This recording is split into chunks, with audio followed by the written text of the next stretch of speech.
Welcome to the Grappling with Physio podcast. We are joined very special guest today. My very first ever episode one. My very first guest, Melissa Mullins. Melissa, how are you doing? Melissa Dixon. I was a Melissa Melissa Dixon, I Mullins. stand corrected. Yeah. Yes, of course. You've No, if since they got. search for your first one, they would find Melissa Mullins, but now it's Melissa Dixon. That's right, of course. Yes, my apologies. No, don't be- How are you? How are you? How's James?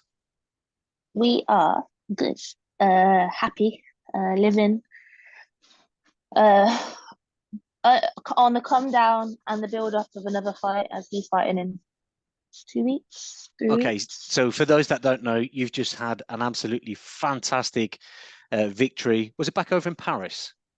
Yes. Yep. We'll talk about that in a second. So you're kind of coming down from that, and James is preparing to go into a fight. Yeah. Okay, so you've got past all the kind of weight cut and the dieting and the pre kind of fight tension, and James is just getting into that now, is he? Yeah, pretty much. Oh, knowing James, have a massive weight cut as per normal.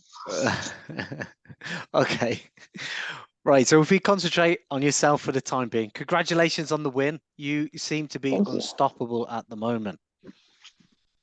I mean, unexpectedly, yes. I did not at any point in my life expect to be 5-0. The zero's got to go at one point. I, to be honest, thought it was potentially going to go on this fight because he was such a strong opponent, and I didn't think that prior to the fight, although I was nervous. I thought that in the fight, but it showed. Apparently, I've got like some kind of grind in me that I found in that fight, and I kept my zero. Brilliant. Let's talk about the camp. How was the training camp? So I started with a nutritionist. With the quite a lot of known fighters use them. They're called the fight dietitian. So I'm using a branch of his company.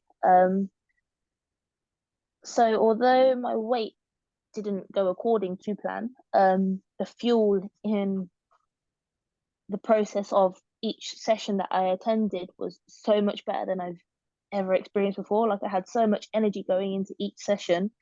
So each session was like valuable, whereas like prior to each session, previous fights, I've been like energyless, grumpy, not really wanting to go training.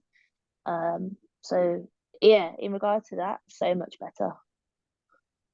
When you say the weight cut didn't go to plan, what do you mean? So females, well, even the fight dietitian, they like you to be like 8 weeks out for a 61 kilo fight, 68 kilos. And I was 10 days out, 70.2 kilos. So you can imagine the scale of what they expect me to be and where I currently was. I was expecting to be a lot lower. I mean, my weight was plummeting and plummeting, and then it just stopped. And I kind of sat between 71.5 and 69.8 for like a really long time. I was very fluctuant. And then it got to that like 10 days out, and I stayed at 70 kilo. So yeah, it was a big cut. What do you think was the kind of the variable that was impacting upon that? Honestly, I don't know. My hormones, in regards to my menstrual cycle, is very sporadic anyway. Like I've never had a regular nor predictable cycle. So you could say that. I mean, I've still not had a cycle when I was due it on fight week. And that's due to weight cutting, unfortunately. It's just the situation of your body and how it balances hormones. Sorry, let's just clarify that. So basically, when you are going through a fight camp and you are cutting weight, that will delay your period or like put it back. It can do. It's like if you go into like eating disorder research, one of the big goals of a female or male, female should I say, coming out of sort of their first stages of recovery to eating disorder is recovering their period again, and it's like a massive like thing for them. Like once they've Mm. got that period back, they know they're in the stages of recovery. So through research, yes, your menstrual cycle does stop through losing weight. And again, it's just a balance of hormones, and your body sort of adapting to holding on to certain elements that unfortunately your period loses, makes you feel energyless. It wants you to, if you're a female, like you'll feel cravings and stuff. And bro science behind it in my head is your body doesn't want you to have a period, so you don't have those cravings and you don't have that energy loss. So yeah, I believe that a weight cut will stop the menstrual cycle, but also I have an irregular cycle anyway, so Right. Oh, it's it's just interesting. maybe a coincidence. Yeah, I mean, it's out of my scope of practice, so it's great to hear it from yourself. So aside from the weight, everything else went okay in camp. How's your knee been since your Yeah, surgery? it has its like niggles, like I guess in a sense of ghost phantom sort of feelings. It's never physically given me any cause for trouble, but there is the odd ache, or discomfort. But other than that, it's been super. Like recovery, I would say, helped it be the best that it is. And as you know, we got into training a lot better or a lot quicker than everyone, even I, expected. So yeah, it's been good. I've never had anything. That's brilliant. It was so you suffered with it was an ACL rupture, full rupture, and And MCL. an MCL rupture as well. And did they do a hamstring graft? Yeah, Sorry, it's been so many years. It's been such a long it time. has, isn't it? Yeah, so they did a hamstring graft and they repaired that, and then we did all the rehab, etc., and kind of got you back, and it's not giving you any issues since then. So that's been fantastic, brilliant. No, Yeah. been pretty good. So going into this kind of camp and this fight, because you've been here before, this isn't like unfamiliar ground. I mean, even going over to France because you were there for your last fight, weren't you, when you beat the former Olympic judo silver medalist that progressed into MMA. When you beat her, that again was in Paris, wasn't it? Yeah. So it's not unfamiliar ground. You're going back to somewhere else. What were your kind of concerns? What were your issues? Mm. Talk us through that. I think this fight there was a lot more expectation. I think last time when I was there, I was just so excited to be on such a caliber of a show. Like almost when they first originally asked me, there wasn't even thought to think, oh shit, who am I fighting? It's Mm. kind of like, yeah, we'll fight. It was in a sense stupid. But I'm also glad I did it. Because I knew the expectation of the show now. I knew what to see when I'm there. Like honestly, everyone that came to this time to the Ares fight, they saw it and they were like it's on a different level. Like it is of the. I went to UFC London and then the way it's all set up, it's insane. It from the screens to the crowd to the sold out capacity to the lighting, to the entrance. Uh, it's insane. It's the Premier League. So yeah, exactly. In France, as you might know, was MMA wasn't legal in there. So when it become legalized, sort of Eren's become its top contender of showcasing MMA, and it's just thriving. Like each show is a sold out show. So there's a lot of pressure in a sense as well. And going into this fight, the girl being 7-0, you might have not known or know she was due for the UFC apparently after my fight. So it was rumored. She was undefeated. So yeah, and James kind of underplayed her caliber to me as well. We looked at her videos, and even on my fight, her striking doesn't look as good as it was in person. Um, but James downplayed her striking to me, so he allowed me to have a lot more confidence going into this fight. I was still nervous as fuck, but only after the fight he told me, like, yeah, she was good, and like That to beat the girl. Yeah, like that. See what I mean? Your reaction is even like That was a I that was was a just gamble. flattered. Yeah. So to take the fight was a gamble in the sense that it could have been a win or a loss, but we had Mm. game plans going into there, like trusting him completely in that. So yeah, just the expectation was higher and Let, the let, pressure was higher. let's talk about the fight. So, talk me through from getting ready in the room, the entrance, the walkthrough, etc., stepping into the cage. Let's go through the roller coaster of kind of emotions, nerves. How do you overcome all of that? There will be probably other people, probably not just like girls, but blokes who are in this thinking, well, what can I learn from this myself? Um, okay, cool. So I was on the main card, which was meant to start at 10:30 their time. So the show itself was insane. Like it was TKO finishes, KO finishes, submission finishes, apart from I think three decisions for the whole entire night. So it was an undercard which was meant to start at 8 p.m., finish around 10 p.m. The undercard finished at 9 p.m. And there was due to be a break or something. However, there is scrap the break.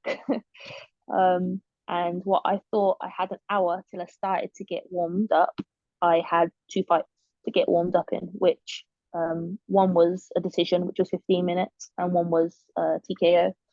I think it was second round, maybe first round. So I had no time to get warmed up, no time to get switched on. And as you saw in the cage, I'm a slow starter anyway. And I like a little bit of a feeling out process, but I'll get to that in a minute. So short warm up, unexpected warm up, um, got going a little bit, and then from my changing room to the smoke standing in the entrance to walk out is very short. They count you in five, four, three, two, one, stand in the middle. Last time I was just like, what the fuck is going on? Got pushed out, just walked out, didn't know what was going on. This time I got to vibe a little bit more to my music, feel my sort of walking sound, what gets me hype. Um, That's a got great in the entrance cage. song, by the way. That is Thank you. Dancing in the Moonlight. It's brilliant. You know, it's Thank got you. such a good energy and vibe about it. And then you're probably listening, or the opponent's listening to that and think, oh, hey, what a cool song. And then boom, you go in the ring and whack him or kick him in the face. So yeah, get in the cage.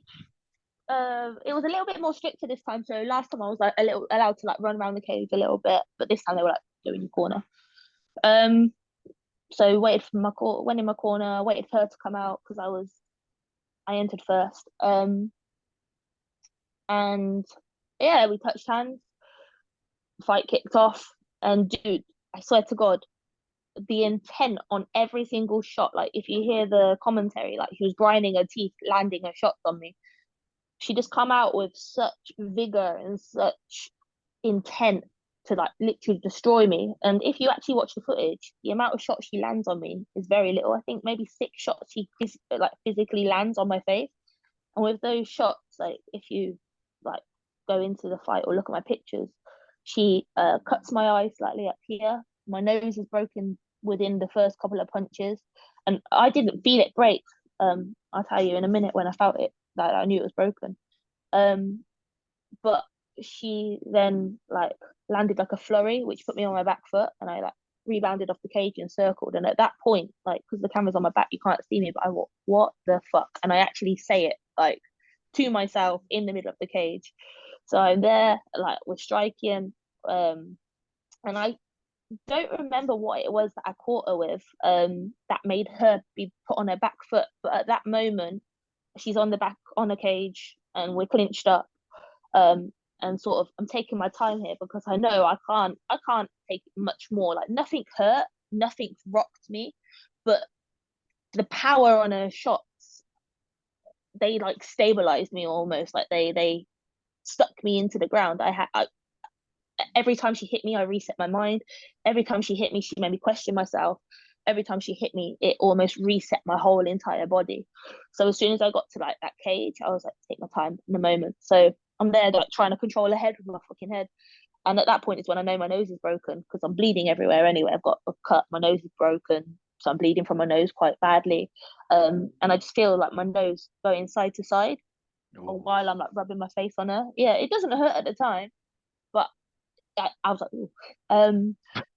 And so Jesus. game plan one was strike. Obviously, striking went out the window. Like I had nothing. Although my whole entire camp I'd been working on counter strikes, defensive striking, head movement. Apparently, I don't have that in this fight. So Yeah, yeah, but if I could just interject there, like you said, she was very aggressive from the start. So it kind of mm, like what you said, it made you reset your game plan.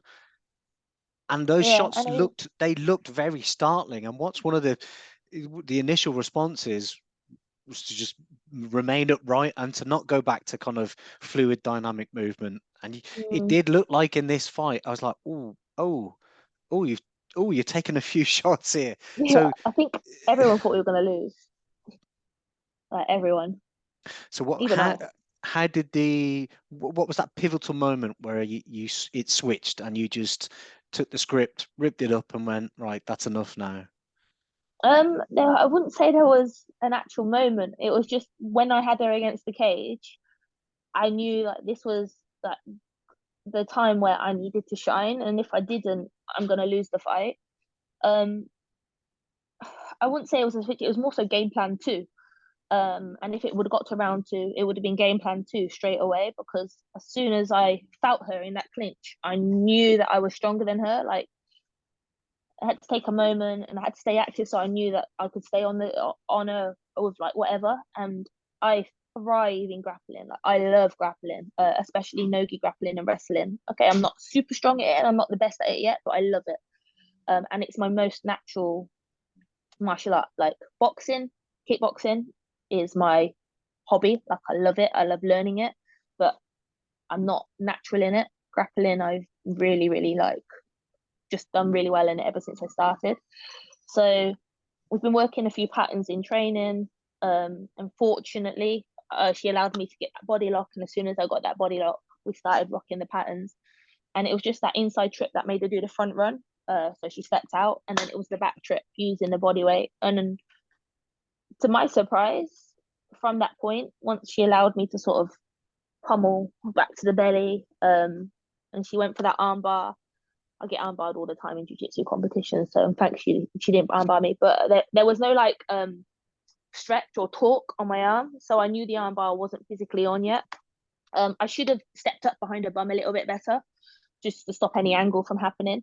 But unfortunately, I had my knee on her face, and as soon as I passed and I got to mount, I needed to cause damage. Unfortunately, I did. I cut her cheek. She had like a few stitches on it. It was probably about this big, and it was like forked as well. So it was like up, up, and down. Um, and as you saw when the referee stopped the fight, I'm asking like, "Did I win?" And he's like, "Yeah, the fight's over." And then I'm like running with my floppy hands, like happy. But obviously there was a lot of controversy on the situation of could it gone another round? Yes, it could. But a lot of people have said it. The referee's job isn't to watch the time; it's to watch the scenario. And as much as yes, it could have gone to round two, and I agree, it could have gone to round two with 1 second to go. She didn't defend, and the amount of shots that I was landing, if I landed just say one more elbow or like I got in that cut with like my knuckle, it could have opened it up that little bit more. That such a pretty woman would have been like had this horrible mark on her. So yes, Look, it could have gone. yeah, that's the referee's decision. So I wouldn't question that anymore, to be honest with you. All you've got to do is do your part and your job. And you did that perfectly. So that's, I wouldn't give any I wouldn't second guess that or pay any more attention to it at the end of the day. It's just, that's kind of like post-fight discussion. Mm, Yeah. So I wouldn't worry okay. about it. Fantastic. So, I mean, when I first saw it, I was just like, God, just can't. I literally just can't. It's like a meteoric rise at the moment, and I feel you're on the crest of a wave, and literally, I can only see it getting better for you. I can only see things really, really getting better. Have you been approached yet by UFC or Bellator? I mean, I suppose No. it's got Not yet. it's got So to be there. It's got to be there soon. hopefully. So Aries have approached me with a title shot, but obviously because my nose is broken, it needs 6 to 8 weeks full recovery, providing it doesn't get caught and stuff. And then I need to get back sparring, so I need to get fighting fit, sparring fitness back. So we've asked them for that opportunity in end of March, April time. So hopefully, if they can provide that, I get a shot at Aries title at the 61 bantamweight title. If it either be still vacant at the time or challenged for, and hopefully my opportunity is given at that point. Does that put you, if let's say, so okay, so you get the title challenge, you're successful, that puts you in a much better position when negotiating a contract going in somewhere like UFC? Exactly. I mean, I am 5-0, and Dario was 7-0. So if she was due for UFC going 8-0, then maybe I've still got a few fights to wait. But saying that, UFC comes to London or Wales in March. If they were to approach me as a preliminary sort of bout, again, providing the nose was okay, that would be very exciting to take the opportunity. I'm planning to go out to America in February to get some training in with American Top Team. Nice. Yeah, it'd be very exciting. So Brilliant. just to have my name out there in regards to like meeting those people that are associated Yeah, with that. yeah. Um, Well, hopefully that again, yeah. I was going to say maybe have you considered going on the road in the UK first, to meet up with, like Molly, maybe even Leah McCourt and Bellator, or the kind of prominent or dominant UK scene females. Maybe even go back over to Ireland to connect with some of the fighters over there. Just to kind of Um, gauge where your levels at. Maybe get a yeah. bit of some social media around the situation, and then again do another interview. And it's almost like, yes, right, well, I've done a bit of training with these guys who are at this level, and I feel ready to move. Almost like force yourself into the limelight. Yeah, I mean, there is the idea for me to head over to like GB Top Team. They've got quite a good ladies platform at the moment going on over there. Mm. I believe so. Leah McCourt actually has invited me to training. Like she offered to like pay for me to come and train with her on one occasion. The only problem was that is she's got a very hectic lifestyle. So because she's in a financially better position than me, she can be like, yeah, come and do it whenever when I'm free. Whereas I have to do it when my schedule is more financially viable. So Yes, I have to yes. do it unfortunately when I'm free. And I can't just accommodate to her schedule. Um, Traveling is hard again due to the finances. Going up to Manchester is like a 2 hour trip there and then back. So that's 4 hours out of my day, just traveling. So to leave in the morning, train, come back is maybe 6 to 7 hours. And then to get back and teach people is physically demanding, as well as I can't rely on traffic to not be Yeah. mad. So Well, I mean, I'd rather. sorry, Melissa, this is the very interesting aspect of, despite the fact that we see you winning and on the TV and on such a high performance show such as Aries, you still got to work. That's the Exactly. reality of it. Is at the moment you've still got to work and you've still got to earn a living as well as do all this in the background. Exactly. Like, and that's kind of like an envious spot I find myself in at the moment. Like being at Lions Gym, yes, we have the coaches, yes, we have the knowledge. We don't have we have a good team. Like, don't get me wrong when I say this, our team is so sick. Like from the competition team in jiu-jitsu to kickboxing to the people that are going to interclubs to the active MMA fighters. But we don't have so much of a team whereby we can have that sort of early morning renegade open mat MMA sparring class, or we don't have the time where we can be an established team to bring in other fighters to come and join our mat because we're not known. We're just like a pinprick on the West Midlands map. Like there's Renegade, there's GB Top Team, there's ASW, and then there's Lions Gym down here in West Midlands. And unfortunately, I've got to do my whole entire day.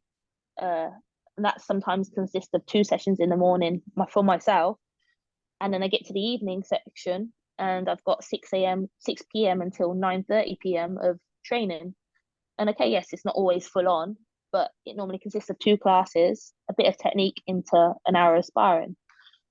And by the time you get to that point, you're completely dead. So you've already done a whole days of work, you've already done some training, and then you've got to go back to more training. So I find myself in that sort of envious position of being a professional fighter and not being able to train in the morning. But at the same time, I adore what I do and I love my team. So that's the consequence and the sacrifice, I guess. This is the grind of the professional fighter before you get that, all important contract that sets you up, so to speak. Exactly. And that's This why is I'll always be proud of where I come from. and this is probably what people don't see and don't understand. They look at Exactly. the end result and see you get your hand raised, with your face with a black eye, a bruised face, a bloody nose. They go, right, fantastic, but they don't see all the hours and the effort that gets put into it, and that balance between life, working, training, and saying, oh, it'd be fantastic to go up to Manchester, it'd be great to go down to Bournemouth or fly over to Northern Ireland, etc. But in the reality, it's just not practical. Yeah, exactly. And unfortunately, it's not. And even though we have two incomes coming into this house, we still find ourselves at points where, like, where's all the money gone? And it's because it's spent on training, Your career. PTs. Exactly. Um, so yeah, you're right. Like, nobody sees it. Um, there's a few that experience it. There's a few that are fed this lifestyle, given it by hand. Um, but that's their scenario. There's no judgment on that. But this is the hard grind. And I guess in a sense that's where that sort of grit came from in that fight. Like, I'm Well, not doing all this to be punched and knocked out. the road hardest travels is the one that's most rewarding as well, isn't it? Yeah, exactly. Mm. Good So quote. where what's on the kind of like horizon for you? See, Um, see, the thing is, sorry, and I've just asked you a good valid question, but you're kind of you, you and James are this both doing the same job, both professional fighters, married, and your camps, you know what I mean, crossover. Like you said, your fight's finishing, his fight's about to start. Right, it's almost like, okay, I'll just go back to working now. Now I need to support my husband. Whereas he was supporting his wife prior to your win, etc. yeah. It's hard, to answer that question like knowingly.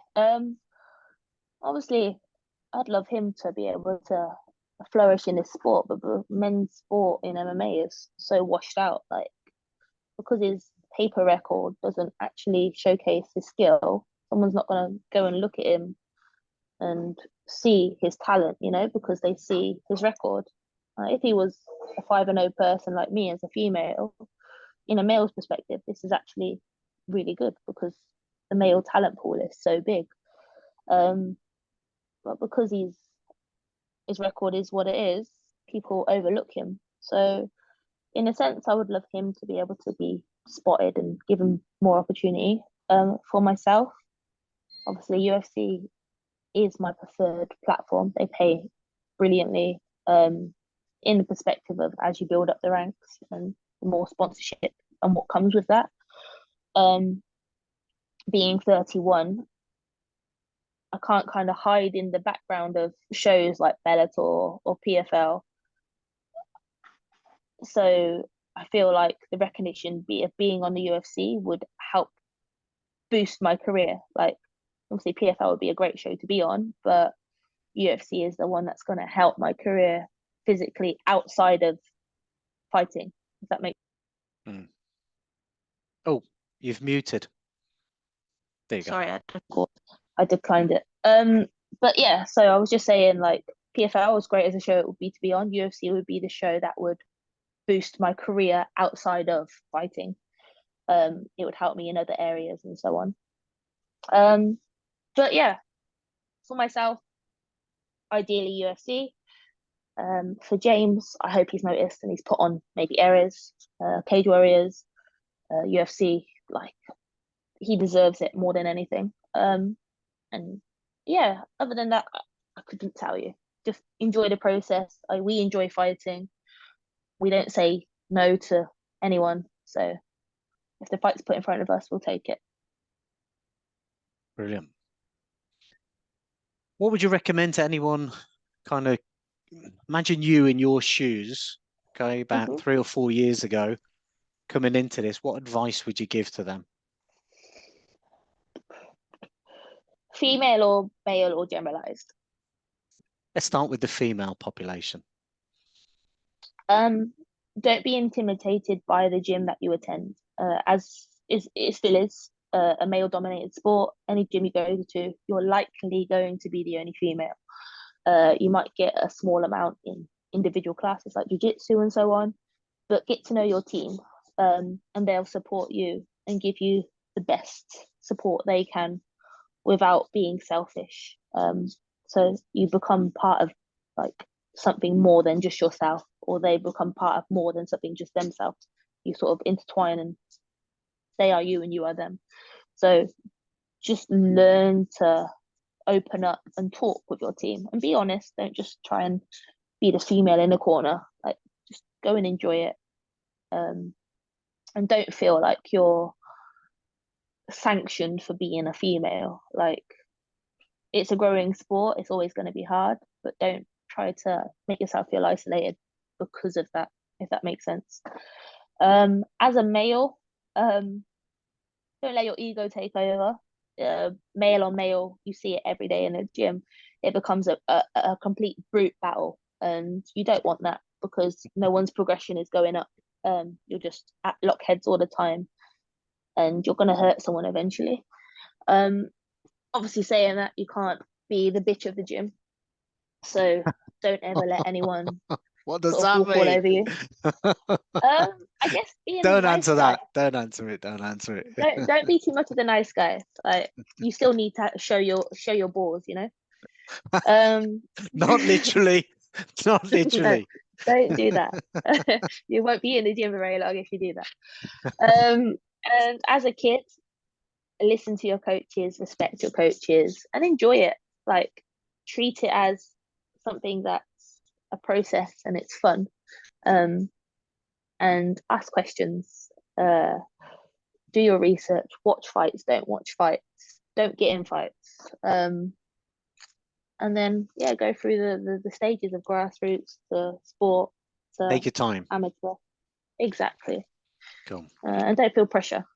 I would say that's the biggest thing. Try not to feel pressure and enjoy it. Enjoy the process of it. If you feel like there's an end goal, it's easier to work towards. If you feel like you're not meeting targets, then that's where you become demotivated. So don't try and set yourself something. Just work towards something always. And yeah, that's it. Cool.